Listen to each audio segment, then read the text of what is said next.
Good morning, students. Today we are going to discuss the steps of crop production and management. Now, in previous lecture, you have seen that there are 7 steps for the basic practices of crop production. Preparation of soil, sowing, adding manure and fertilizers, irrigation, protecting from weeds, harvesting and storage. Now we are going to discuss these steps one by one. Preparation of soil. One of the most important tasks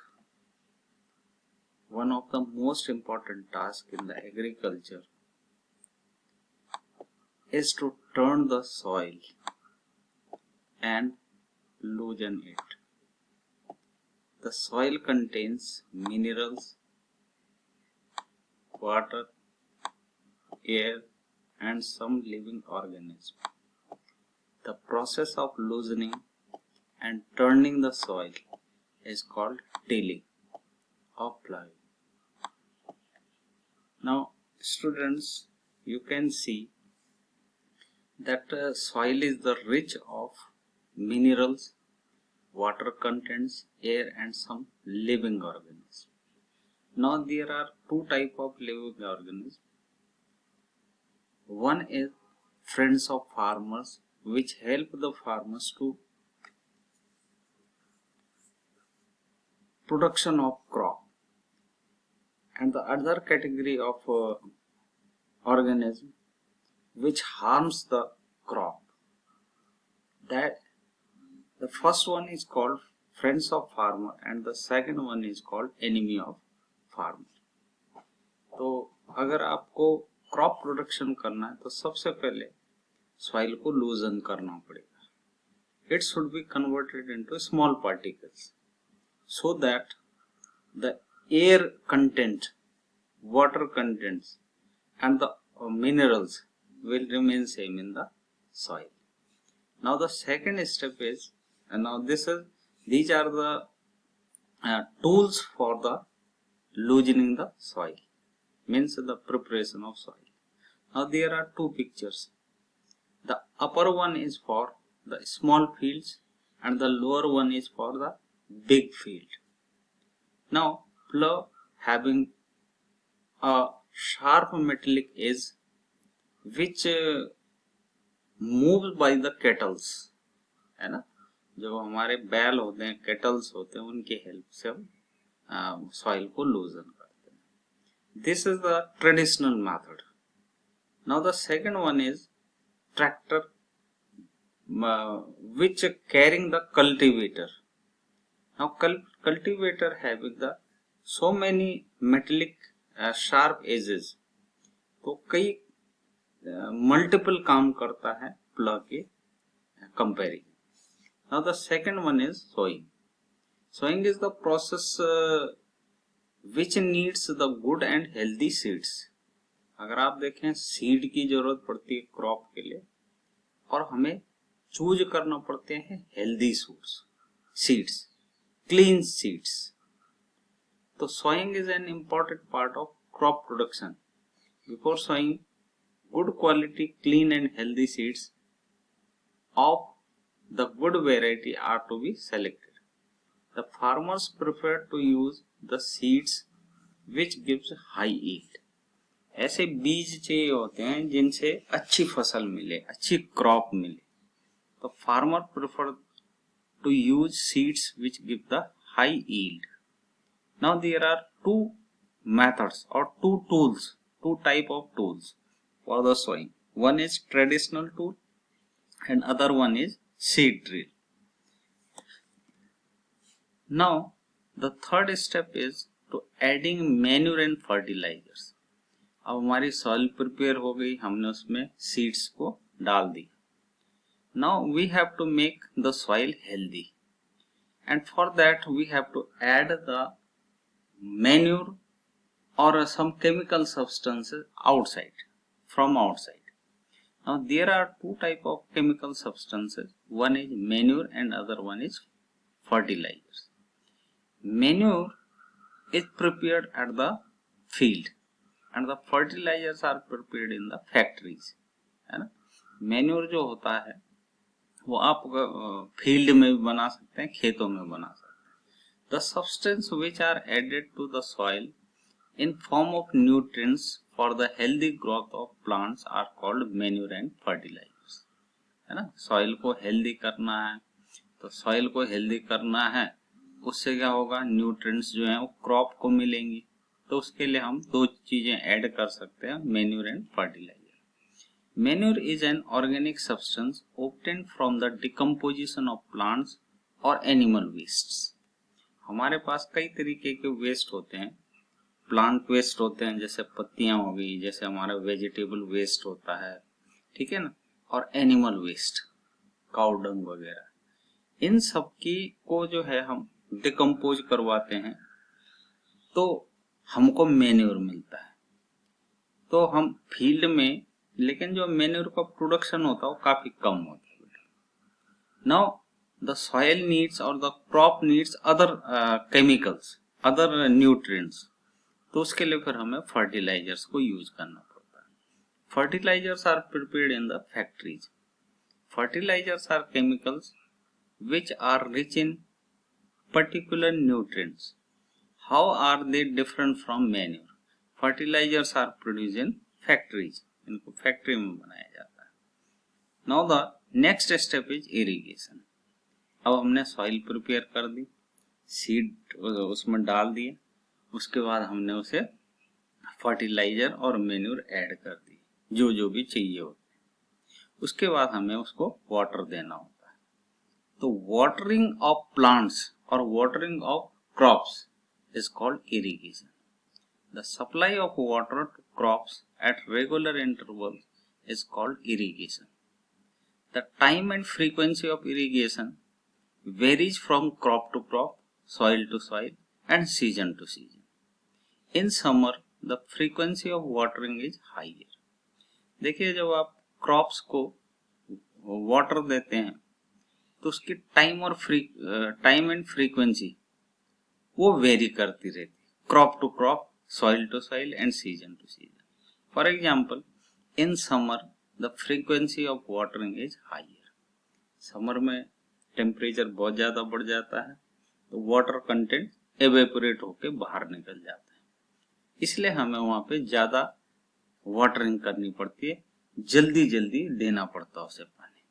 लेकिन in winters और इन rainy seasons irrigation की जो supply, irrigation में जो water होता है उसकी supply कम कर दी जाती है.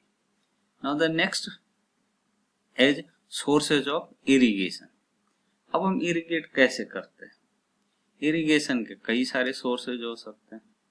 कई जगह वेल्स होती हैं, कुएं, कहीं पे हम ट्यूबवेल्स यूज करते हैं, कहीं पे पॉन्ड होता है, नेचुरल पॉन्ड, कहीं पे लेक्स बनी होती हैं, उसका वाटर यूज कर सकते हैं, कहीं रिवर्स होती हैं, कहीं डैम्स होते हैं, कहीं कैनाल्स होते हैं. तो डिपेंड करता है कि आपकी कुछ जियोग्राफिकल लोकेशन में उसके हिसाब से जो भी वाटर की अवेलेबिलिटी होती है, चाहे वेल हो, ट्यूबवेल्स हो, पॉन्ड्स हो, लेक्स हो, रिवर्स हो, डैम्स हो, कैनाल्स हो, इनमें से किसी को यूज कर सकते हैं या फिर मोर देन वन भी यूज किया जा सकता है. Now traditional method of irrigation, जो पुराने टाइम में हम इरिगेशन के लिए यूज करते थे, जैसे मोट, पुली सिस्टम, चेन सिस्टम, ढेकली, रहट. अब आप इनकी पिक्चर्स देखिएगा. ये जो फर्स्ट पिक्चर है ये मोट की है ना, सेकंड पिक्चर जो है वो चेन पंप की, थर्ड पिक्चर जो है वो ढेकली की है, और ये फोर्थ वन इज रहट. रहट में हम कैटल्स को यूज करते हैं, ठीक है. तो these are the 4 traditional methods for the irrigation. Now modern methods of irrigation, क्योंकि आपको पता है जैसे जैसे टाइम बीतता चला गया वाटर की जो अवेलेबिलिटी है वो कम होती चली गई, तो हम ऐसा सिस्टम चाहते हैं जिसमें हम वाटर की वेस्टेज को रोक सकें.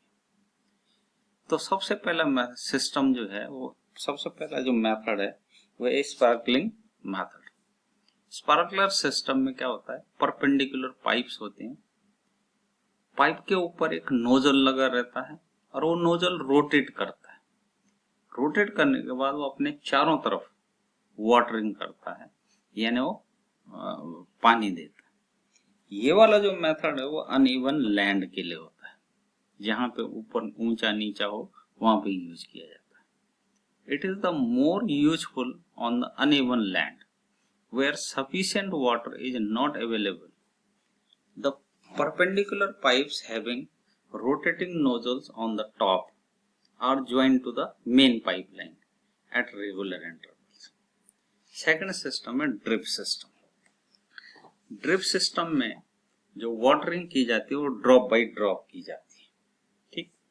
तो ये जो ड्रॉप्स ऑफ वाटर हैं वो सीधा रूट को पहुंचते हैं, प्लांट के या ट्री के रूट पे पहुंचते हैं, तो वेस्टेज ऑफ वाटर कम हो जाती है। The water falls drop by drop directly near the roots, so it is called drip system. It is the best technique for watering fruit plants, gardens and trees. So these are the two modern methods of irrigation. Now these are the pictures, sprinkler system and this one is the drip system. आप यहाँ पे देख रहे हैं plant की root को drop drop पानी मिल रहा है, तो वेस्टेज ऑफ वाटर कम हो जाता है। Now the next step is protecting from weeds. Weed का मतलब होता है खरपतवार, अनवांटेड प्लांट्स। तो जब हम क्रॉप का प्रोडक्शन करते हैं तो उसमें कुछ अनवांटेड प्लांट्स प्रोड्यूस हो जाते हैं। वो क्या करते हैं कि उस लैंड की न्यूट्रिएंट्स को, वाटर को एब्जॉर्ब कर जाते हैं, तो जो हमारी क्रॉप है उसको वो न्यूट्रिएंट्स मिल नहीं पाते, इसलिए हमें उसे हटाना पड़ता है। तो वीड्स को रिमूव करने की प्रोसेस को कहा जाता है वीडिंग। अब जो वीडिंग होती है वो दो तरीके से होती है।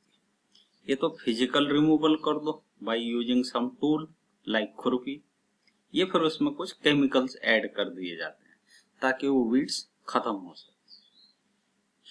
उसे कहा जाता है वीडीसाइड्स। उन केमिकल्स को कहा जाता है वीडीसाइड्स। तो weedicides are the chemicals which are used in process of weeding. Now next one is harvesting. Harvesting का मतलब होता है the cutting of crops after mature is called harvesting. जब फसल तैयार हो जाती है, जब मेच्योर हो जाती है, उसके अंदर अनाज के दाने आ जाते हैं, तो फिर उसकी कटाई करनी पड़ती है, उसे कहते हैं हार्वेस्टिंग। हार्वेस्टिंग जो है वो अगर छोटे लैंड पे तो हम बाइसिकल्स यूज कर सकते हैं, दरांती, उससे काट सकते हैं। लेकिन अगर हमारा फील्ड बहुत बड़ा है, खेत बहुत बड़ा है, फसल ज्यादा है, तो हम क्या करते हैं उसके लिए मशीन यूज करते हैं, मॉडर्न मशीन। एक मशीन होती है कंबाइन। कंबाइन में हार्वेस्टर और थ्रेशर दोनों लगे होते हैं, वो कटाई भी करता है और अनाज के दानों को भी बाहर निकालता है। थ्रेशर है ना, आपने देखा होगा जैसे गेहूं की बाली है, उसके अंदर जो गेहूं का दाना होता है वो कवर के अंदर होता है, तो थ्रेशर क्या करता है उस कवर को हटा देता है, दाना अलग कर देता है। तो कटाई के साथ साथ जो है थ्रेसिंग भी करता है, तो that machine is called combine. Next step है स्टोरेज। अब हमारे फसल की कटाई भी होगी, लेकिन इंपॉर्टेंट चीज ये है कि हम उसको कैसे स्टोर करते हैं, उसका मैनेजमेंट जरूरी है। तो सबसे पहले जो क्रॉप होती है उसको मॉइस्चर फ्री कर दिया जाता है, धूप में सुखाया जाता है, ताकि उसके अंदर जो इंसेक्ट, जो वाटर कंटेंट है वो खत्म हो सके, ताकि उस पर कोई बैक्टीरिया, कोई फंगस न लग सके। उसके बाद हम इसको किसी गोडाउन में रख देते हैं, उसमें नीम की पत्तियां रखते हैं और उसका केमिकल ट्रीटमेंट करते हैं, ताकि उसको पेस्ट और माइक्रो ऑर्गेनिज्म हार्म न कर सके, नुकसान न पहुंचा सके। तो इस प्रोसेस को कहा जाता है storage. Now next one is food from animals. कई एनिमल्स ऐसे होते हैं जिनसे हमें फूड मिलता है, मिल्क प्रोडक्ट्स, मीट, एग्स, है ना। तो लार्ज स्केल पे जब हम एनिमल्स की को पालते हैं तो उसे कहा जाता है animal husbandry. Thank you very much.